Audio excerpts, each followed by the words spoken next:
ना सीधे भागना है ना दौड़ लगानी है, आज कंगारू बनकर अपनी जीत दिखानी है। बोरे में बंद है पैर मगर उड़ने।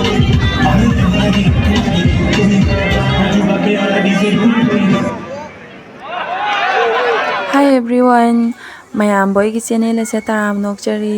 ngasi ki video sidi yamna nungaikhra video oidine game manungda core day function pangthokpagi video oidine boka do function sida kai kai tawge haibado mayam da yenghanjarake sigi field sida nungai ba game mayam sanaraktoine boka angangi nupi gi nupa gi couple gi mayam nungai ba tawraktoine ado si ahan ba hudokpagi oina khunu amaga sigi balloon siga thagatkhre boka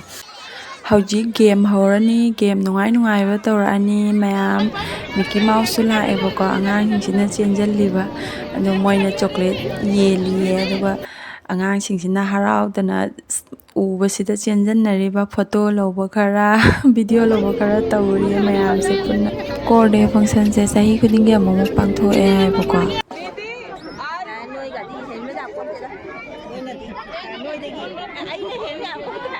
ngasi se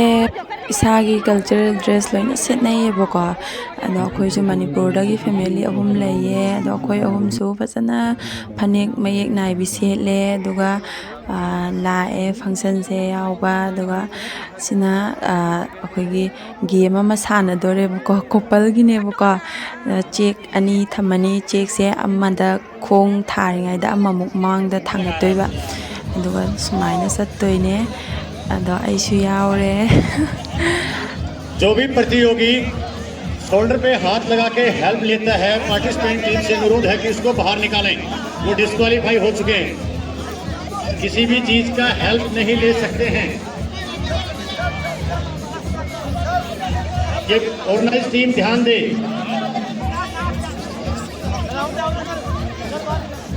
shoulder का help authorise नहीं है, please इनको disqualify कीजिए। बहुत ही बड़े जोश और उत्साह के साथ आगे बढ़ते हुए हमारे couples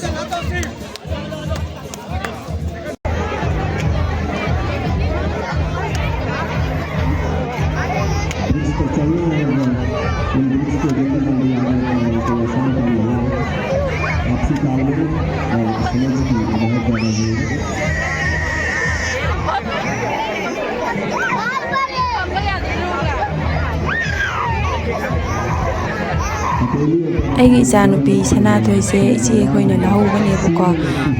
kappana lora leiramme haiba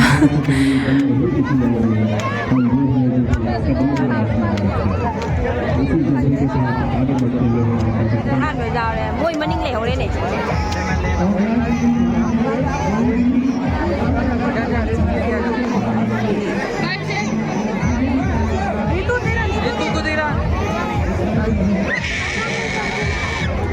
yam sang na di chasare yaudore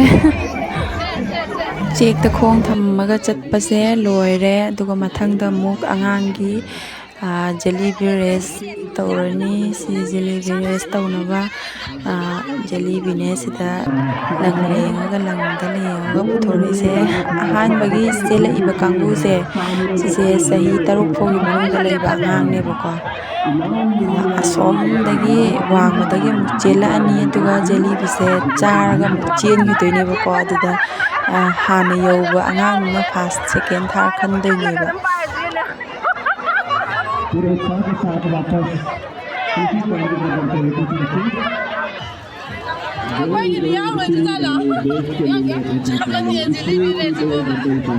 second round gi sele bangang sina chahi taruk ki mathakta leiba angang sine ko si moi se muka char ga chen gi doni moi mataw yu da no inge heba sida yo sana thoi se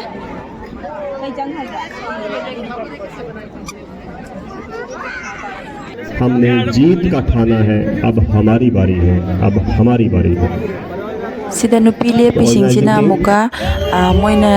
langse paidonebako aduga nupasingsina yentumse puraga selaktoinebako aduga nupisingsina lengani aduga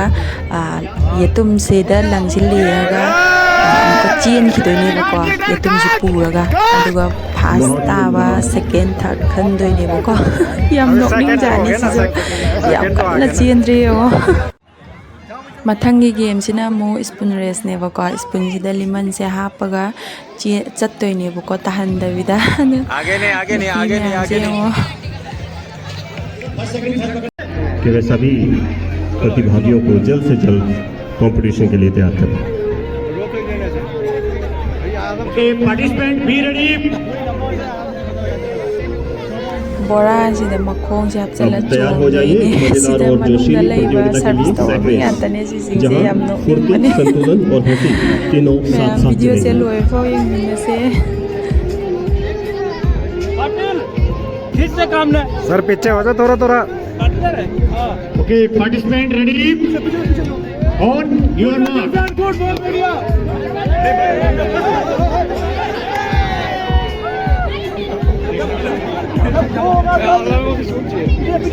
ready ना सीधे भागना है ना दौड़ लगानी है, आज kangaroo बनकर अपनी जीत दिखानी है। बोरे में बंद है ना सीधे भागना है ना दौड़ लगानी है, आज कंगारू बनकर अपनी जीत दिखानी है। बोरे में बंद है पैर मगर उड़ने की तैयारी है, गिरकर जो खुद उठ जाए वही सब पे भारी है। मथंगी गेम सिना म्यूजिकल चेयर ने बोका म्यूजिक से मुथतपदा अखोगी चेयर से फंगौद्रदि आउट ओइदैने बोका अदो मी यामे सिदा चेयर मैम मनुंगदा लोंखनर लेसे सिगी सिसु पुलप फममिने बोका मी चामग यंखै की मथकदा आदि पार्टिसिपेट तौवे बोका अदो मैम दो वीडियो दो लदी याररोय अदना लोइसल्लकपसिगी मतांगसि ओइना उच्चरागे बोका मी याम सल्लक्रे अदो ऐसे अदम इंथुविरमी मैमसिना अदम फम्मगको ऐसे कयारक तुबनो येंगसे मैम ऐसे फर्स्ट सेकंड थर्ड लोब्रे येंगसे अखोय मी अहम खता ngaire मैम वीडियो से लोय पाव येंगसे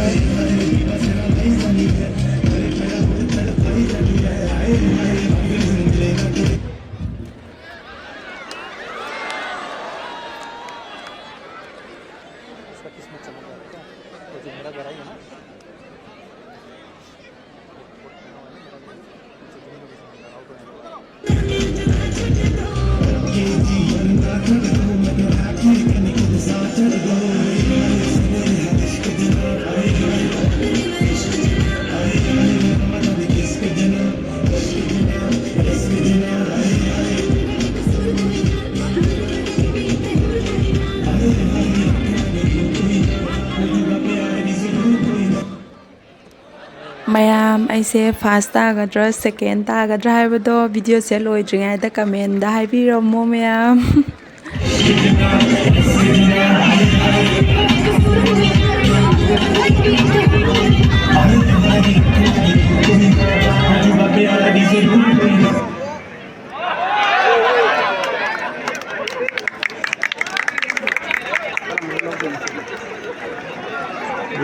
मथंग नुपागी गेम अमुक लाएबको सिजे लेफ्ट राइट मखोंग से किसनदोइने मी अनि सिगी मखोंग से अदुगा चोंग चोंग चत्तोइनेबको याम नोकनिंगोनी यंगो मैम सिजे रेडी गो इसी बीच शुरू होता हुआ एक रोमांचक मुकाबला। हौसलों की उड़ान में पैरों की गिनती नहीं होती, जहां तालमेल हो वहां कभी गलती नहीं होती। मैम गेम से मैम वाली बुका आई प्राइस लोबे मतंग सो आई हापचरके अदो आई होजी चाक हाना चाथोगे बुको मारक सिदा अदो चाक लोबो से मी से की मतिक सिल्ले येंगोने से अस पूरा खुद कलिसन बम लेतबिने बुको सिदा खोइना लेमथो केम काना दे पूरा क्रिक्रिना बिने याम फजाना साइनजांग जे थोंग बने बुको अना सिदा सो मी फमगा कांगो मुसु सानारी अदो येंगो आइसो लेफ्सन लगे स्लौरे सिदा लेरे मथेन से याम यामे ꯑꯩꯈꯣꯏ ꯄ꯭ꯂꯦꯠꯁꯤꯗ ꯍꯥꯞꯄꯒ ꯆꯟꯗ꯭ꯔꯦꯕꯀꯣ ꯈꯦꯔ ꯊꯣꯡꯕ ꯄꯨꯔꯤ ꯑꯗꯒꯤ ꯆꯥꯛ ꯀꯥꯡꯍꯧ ꯑꯗꯒꯤ ꯄꯅꯤꯔ ꯊꯣꯡꯕ ꯁꯂꯥꯠ ꯑꯗꯒꯤ ꯌꯦꯟꯖꯥꯡꯁꯤꯗ ꯃꯈꯜ 3-4 ꯁꯨꯏꯌꯦꯕꯀꯣ ꯑꯗꯣ ꯑꯩ ꯌꯥꯝ ꯍꯥꯞꯍꯜꯂꯛꯇ꯭ꯔꯦꯕꯀꯣ ꯑꯗꯨꯒ ꯆꯤꯛꯀꯟ ꯊꯣꯡꯕꯁꯨ ꯌꯥꯎꯍꯧꯋꯦ ꯑꯗꯣ ꯑꯩꯗꯤ ꯂꯧꯔꯛꯇ꯭ꯔꯦ ꯁꯅꯥꯊꯣꯏꯁꯤꯒ ꯑꯗꯨꯝ ꯂꯥꯛꯅ ꯐꯥꯅꯔꯒ ꯆꯥꯔꯒꯦ ꯃꯥꯅ ꯇꯧꯔꯤꯁꯦ ꯌꯦꯡꯉꯣ ꯄꯨꯔꯥ ꯑꯍꯩꯕ ꯃꯤꯒꯤ ꯇꯥꯏꯞꯇꯅꯤ ꯃꯥꯅ ꯁ꯭ꯄꯨꯟꯁꯤꯒ ꯇꯧꯔꯤꯁꯦ ꯌꯦꯡꯉꯣ ꯄꯨꯔꯥ ꯑꯩꯒꯤꯁꯨ ꯁꯔꯨꯛꯅꯦ ꯍꯥꯏꯕꯗꯨꯅꯦꯕ ꯃꯥꯏ ꯋꯥꯈꯜꯗ ꯑꯩꯁꯨ ꯃꯤ ꯑꯃꯅꯤ ꯍꯥꯏꯕꯗꯣ ꯏꯟꯒꯦ ꯀꯌꯥꯗꯕꯤꯅꯦꯕ ꯃꯁꯥꯅ ꯆꯥꯔꯤꯅꯦꯅ ꯇꯧꯔꯤꯁꯦ ꯌꯦꯡꯉꯣ ꯆꯥꯛ ꯆꯥꯐꯝꯁꯨ ꯇꯣꯉꯥꯟ ꯂꯩꯌꯦ ꯑꯩꯅ ꯉꯁꯥꯏ ꯎꯠꯆꯈꯤꯕꯗꯣ ꯑꯗꯨꯝ ꯃꯤ ꯌꯥꯝ ꯆꯤꯜꯂꯦꯕꯀꯣ ꯑꯗꯨꯅ ꯑꯩꯈꯣꯏꯁꯦ ꯁꯣꯝꯗ ꯊꯣꯛꯂꯛꯑꯒ ꯇꯣꯉꯥꯟ ꯑꯗꯨꯝ ꯃꯥꯒꯤ ꯍꯥꯟꯅꯒꯤ ꯐꯝꯐꯝꯗꯨ ꯑꯗꯨꯝ ꯆꯥꯅꯩꯌꯦꯕꯀꯣ ꯑꯗꯨꯅ ꯑꯩꯈꯣꯏꯁꯨ ꯑꯉꯥꯡ ꯌꯥꯎꯔꯕꯅꯤꯅ ꯇꯣꯉꯥꯟ ꯁꯣꯝꯗ ꯊꯣꯛꯂꯛꯑ ꯆꯥꯔꯦ ꯃꯊꯪꯗ ꯑꯃꯨꯛ ꯑꯉꯥꯡ ꯃꯈꯩꯁꯦ ꯐꯦꯟꯁꯤ ꯗ꯭ꯔꯦꯁ ꯊꯣꯛꯄꯒꯤ ꯊꯣꯛꯂꯛꯑꯦ ꯑꯉꯥꯡ ꯃꯆꯥ ꯃꯆꯥꯁꯤꯡꯁꯦ ꯌꯥꯝ ꯅꯨꯡꯁꯤꯗ꯭ꯔꯦ ꯌꯦꯡꯉꯣ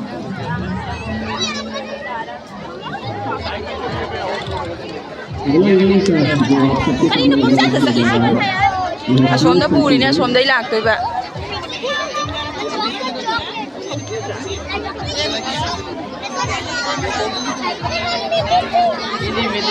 ꯊꯥꯗꯈ꯭ꯔꯦꯁꯦ ꯑꯩ